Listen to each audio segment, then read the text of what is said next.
সুধীমণ্ডলী, আজকের সভার সভাপতি জনাব খম কবির ইসলাম, সচিব কারিগরি ও মাদ্রাসা বিভাগ, এবং বিশেষ অতিথি জনাব সিদ্দিক জুবায়ের, যিনি মন্ত্রণালয়ের দায়িত্বে সিনিয়র সচিব হিসেবে যিনি রয়েছেন, এবং মঞ্চে উপবিষ্ট অন্য যারা রয়েছেন।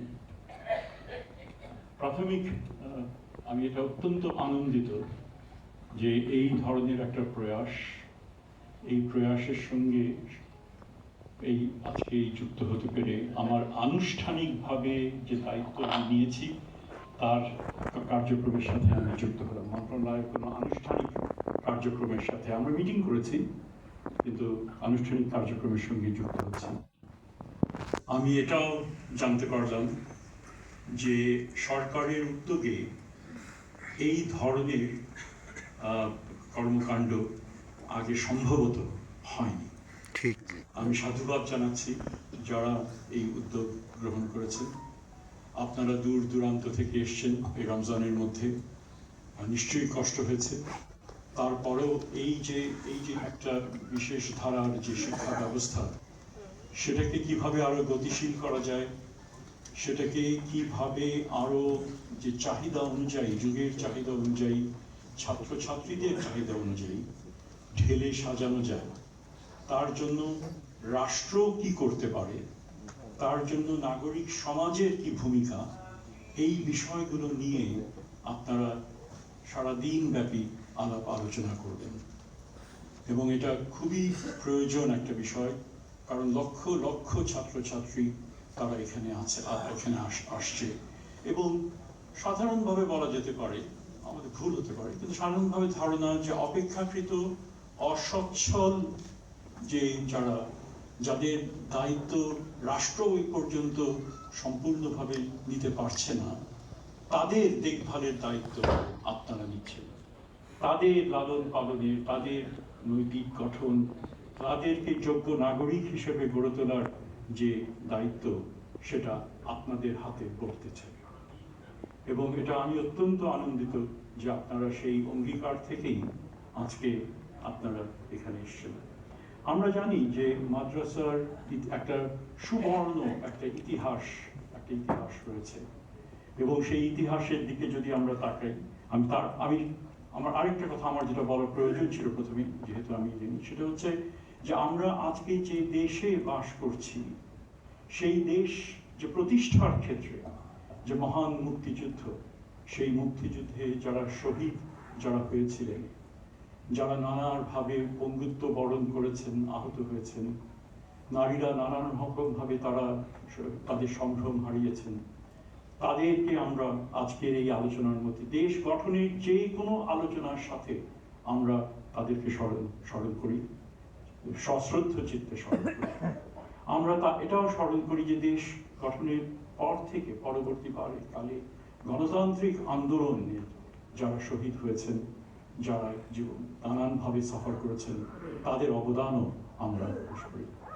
আমরা একই সাথে আরো কোনো রকম কমই না, যারা 24-এর যে গণ আন্দোলন, 24-এর যে গণ অভ্যুত্থান, ছাত্র শ্রমিক জনতা, তারা যে বিশ্বাস, আমরা সকলেই কিন্তু মোটামুটি ভাবে আমাদেরকে গত সরকারের সময় আমরা যে নাগরিক ছিলাম সেটা ভুলতে বসেছিলাম। আমাদেরকে ভুলতে দেওয়া হয়েছিল, আমাদেরকে প্রজা হিসেবে ব্যবহার করা হতো। সেখানে এমন একটা পরিস্থিতি, আমি বিশ্ববিদ্যালয়ের শিক্ষক 40 বছর কাটিয়েছি, এবং সেখানে খুব অল্প কজনই আমরা ছিলাম, আমরা যা বলতাম ভাবতাম তাই বলতাম, ক্লাসে বলতাম, বাইরে বলতাম, কিন্তু এমন একটা ভীতিকর পরিস্থিতি সেখানে সৃষ্টি করা হয়েছিল যে ক্যাবিনেট মন্ত্রীরা পর্যন্ত যখন মন খুলে কথা বলতে চাইতেন, তখন ফোন অন্য ঘরে রেখে একে অপরের সঙ্গে কথা বলতেন। সুতরাং আমরা সবাই প্রজায় পরিণত হয়েছিলাম। এই তরুণদের, এই শ্রমিকদের, এই সাধারণ জনগণের যে, এবং সেখানে অবশ্যই সেখানে মাদ্রাসার ছাত্ররাও সেখানে তাদের ভূমিকা ছিল, আপনাদেরও সেখানে ভূমিকা ছিল। আমরা সকলেই দাবিদার এই যে নতুন যে সমাজ করার প্রত্যয়ে আমরা যে আজকে দাঁড়িয়েছি, এটার আমরা সবাই এর দাবিদার এবং আমরা সেটা গড়ে তুলব। এবং যে প্রশ্নটা এসছে দায় আর দরদ, এই দায় আর দরদ থেকেই আমরা দেশ গড়ে তুলব। আমরা শুধু উন্নয়নে বিশ্বাস করি না, উন্নয়নের যে বিশ্বাস, যেটা সেই ধারার যে কি ঘটেছে, কার উন্নয়ন হয়েছে, কোন পরিমাণে উন্নয়ন হয়েছে, কি বিভৎস উন্নয়ন হয়েছে, এবং তার দায় কতটুকু এবং তার যেটা প্রেশার কতটুকু যে শিক্ষা মন্ত্রণালয়, অন্যান্য সকলের উপর, শিক্ষা মন্ত্রণালয়ের উপরে পড়েছে। চিন্তা করে দেখেন, শিক্ষকদের নিজস্ব টাকা, জমানো টাকা, আমানতে রাখা টাকা সরকারের, সেই টাকা আমরা তাদেরকে ফেরত দিতে পারছি না, বছরের পর বছর আমরা সেই টাকা ফেরত দিতে পারছি। এবং এখানে যতটুকু দিতে পারছি সেটা আমরা চাচ্ছি যে আমরা সেগুলোকে একটা নিয়ম নীতির মধ্যে, যাতে তুমি আমার পরিচিত, তুমি আমার দল করো, তোমাকে আমি দিয়ে দিলাম। আর 5 বছর আগে যে দল করে, যে গরিবের গ্রামে থাকে, তার কোনো সামাজিক ক্যাপিটাল না যে তারা আমার সঙ্গে মন্ত্রী বা উপদেষ্টা অথবা সচিব বা কারোর সঙ্গে যোগাযোগ করবে, তিনি পড়ে রয়েছেন। সো এই ধরনের এক উন্নয়ন কিন্তু আমরা দেখেছি, হাজার হাজার কোটি টাকা লোপাট হয়েছে কাজেই, এবং তার ফলে বিভিন্ন যে সেক্টর, সেটা আপনার তাদের উন্নয়ন, প্রকৃত উন্নয়ন ব্যাহত হয়েছে, এই সেক্টরেরও উন্নয়ন ব্যাহত হয়েছে।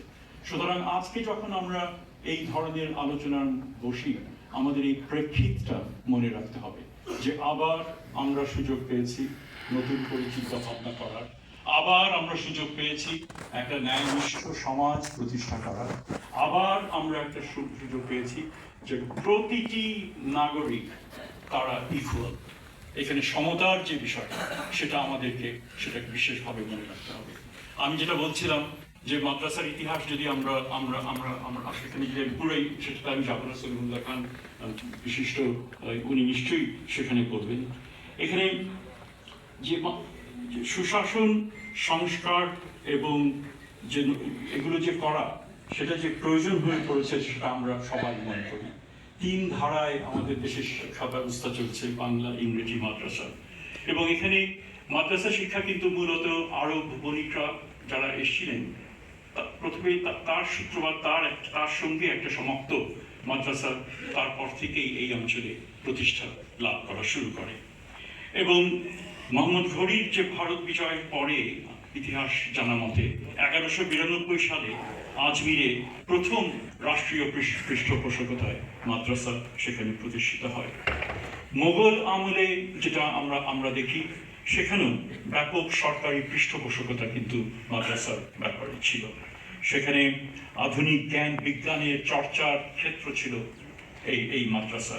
জ্যোতির্বিদ্যা মানে অ্যাস্ট্রোনমি, গণিত, চিকিৎসা শাস্ত্র, প্রাকৃতিক বিজ্ঞান, যুক্তিবিদ্যা, এই সকল কিছুই কিন্তু, এই সমস্ত কিছু সেই শিক্ষা কার্যক্রমের সাথে অন্তর্ভুক্ত ছিল। আনফর্চুনেটলি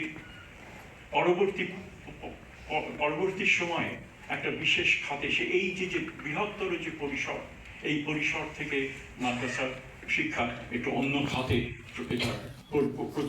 প্রবাহিত হওয়া শুরু হয়। আমাদের গর্বের সাথে এই মাদ্রাসার ছাত্রছাত্রী শিক্ষকদের মনে রাখতে হবে যে 1857 সালের যে সিপাহী বিদ্রোহ, সেখানেও মাদ্রাসার ছাত্রদের বিশাল একটা ভূমিকা ছিল। কাজে আমরা যখন বলবো যে আমরা যে স্টেক হোল্ডার, আমরা এই স্টেক হোল্ডার আজকের বাংলাদেশ গঠনের জন্য না, এই যে ঐতিহাসিক যে ধারাবাহিকতা, তাদের যে অন্যান্য জনগণের যে অন্যান্য অংশের মতো এদেরও একটা বড় রকমের একটা ভূমিকা সেটা ছিল। সেইটাকে আমাদেরকে পোক্ত, অবশ্যই সেটা আমাদেরকে সেটা করতে হবে। এবং 1870 সালে কলকাতা মাদ্রাসা, পরবর্তীকালে আলিয়া মাদ্রাসা, সেটা প্রতিষ্ঠিত হলো। এবং তার লক্ষ্য ছিল ইস্ট ইন্ডিয়া কোম্পানি এবং যে ব্রিটিশ রাজি, সেখানে ওয়ারেন হেস্টিংস এই উদ্যোগ সেটা গ্রহণ করেন। এবং সেখানে তার লক্ষ্য ছিল যে ফার্সি, আরবি ভাষা, মুসলিম আইন, এই শিক্ষিত করে একটা জনগোষ্ঠী তৈরি করা, যাতে তাদের ব্যবসায়িক কার্যক্রম তারা যেন, তাদের স্বার্থেই তারা করেছে, কিন্তু এটার বিকাশ স্বাদ কিন্তু সেই সময়টাতে এটা লাভ করেছে।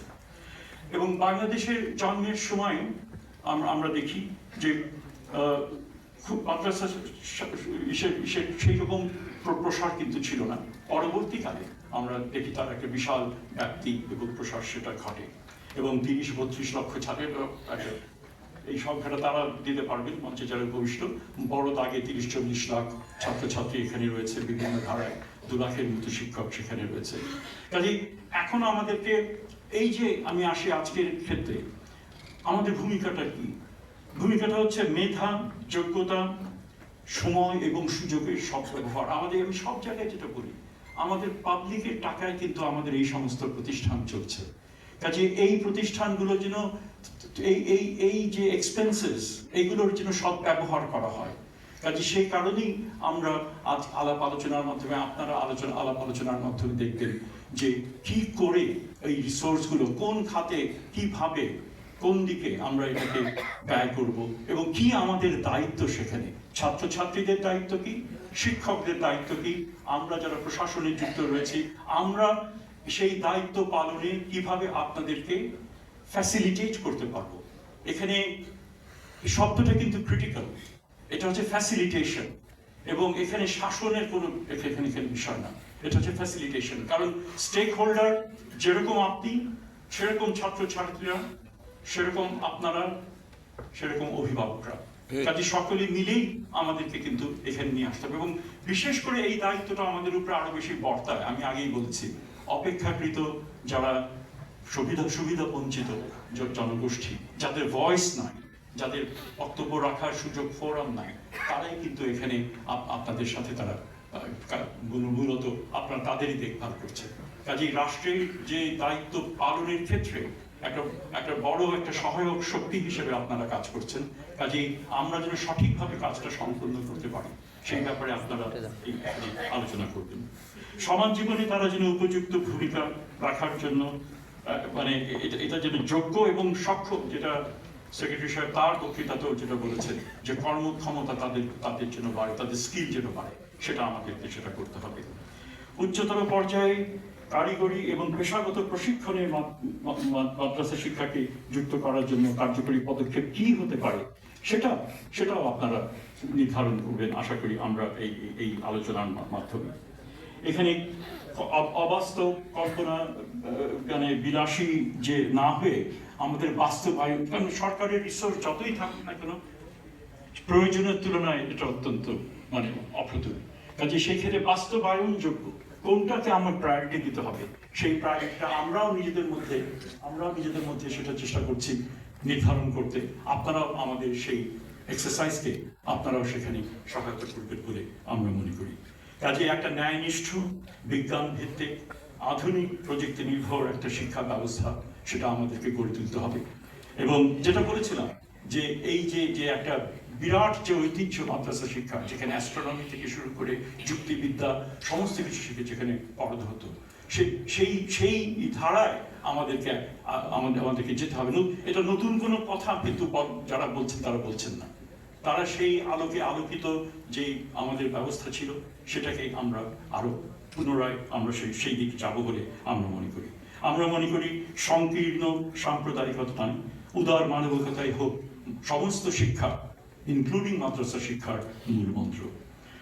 এখানে একটা কথা আমি বলবো, না বলেই যেটা না, আমাদের এই মানে অল্প দিনের অতীতে আমরা জানি যে কেবল পোশাক আশা, মানুষের বিশ্বাস, এগুলোকে কিভাবে স্টেরিওটাইপ করা হয়েছিল।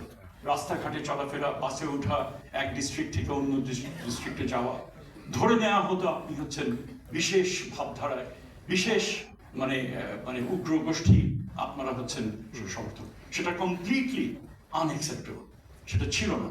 বরং আমরা এটাও জানি রাষ্ট্রীয়ভাবে কিভাবে নাটক সাজানো হয়েছে এই ঢাকা শহরে জঙ্গি হিসেবে প্রতিষ্ঠিত করার জন্য। আমরা এই ক্ষেত্রে আমরা দাবি করি যে এই যে নাটক যেগুলো হয়েছিল, এই যারা পৃষ্ঠপোষক ছিলেন, এগুলোকে যারা ইমপ্লিমেন্ট করেছিলেন, যে তাদের জন্য প্রপার বিচার হয় এবং দাঁড় করানো হয়, সেটা আমাদের দাবি। একই সাথে আমি মনে করি যে সেটা হচ্ছে যে কোনো জনগোষ্ঠীর মধ্যে যে কোনো সমাজে, যে কোনো জনগোষ্ঠী, যে কোনো পেশার মধ্যে দুষ্ট লোকজন থাকে, তারা সেটা মোর ব্যতিক্রম, কিন্তু সেটাকেই ধরে নিয়ে আমি পুরাটাকে চিত্রিত করবো, এটা চরম অন্যায়।